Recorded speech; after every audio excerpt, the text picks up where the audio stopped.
for the Sabermetrics Network on this balmy Wednesday afternoon in Minneapolis. And today I'd like to just have a quick hit here on why all of you should not be upset that the Florida Marlins are selling off some of their pieces.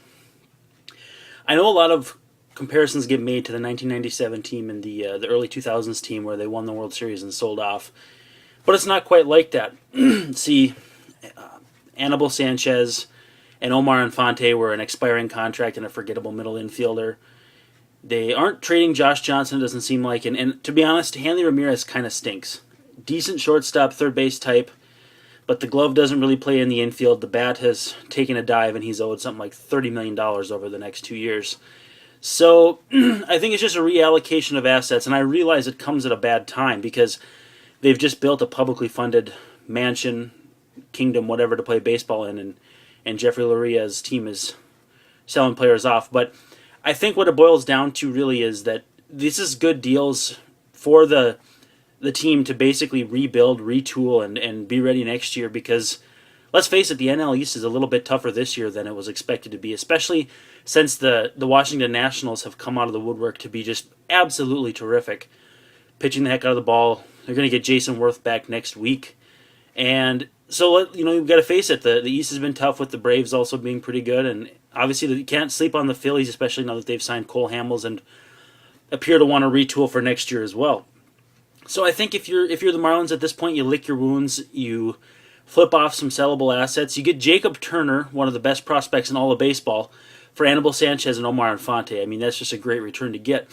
And so I think basically what they've done is they've reformed their roster, and I think they'd really love to get rid of Heath Bell as well. But I don't think that's going to be able to be I mean, you'd be pulling a trade out of thin air there because Heath Bell has just been terrible this year. And so obviously they take on salary if that was the case. I think right now it's just kind of a waving of the white flag. And I think the reason it's also not sitting well is people are subconsciously thinking about the second added wild card and how teams aren't really out of the mix yet.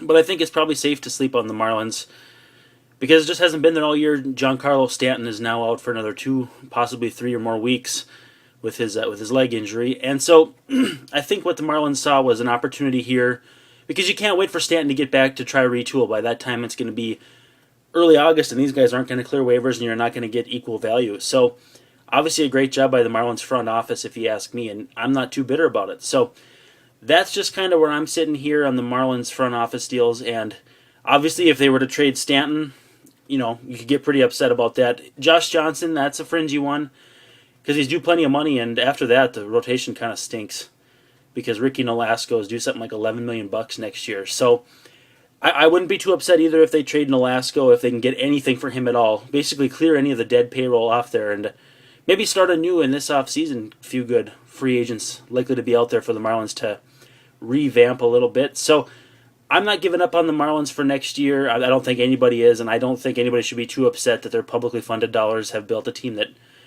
obviously wasn't so great this year when they're expected to be. So that's just my take on the Marlins situation. I'd love to hear what you have to say in the comments section as well. So hit me up with some comments, and I'll be sure to respond right away. Until next week, thanks, and see you later.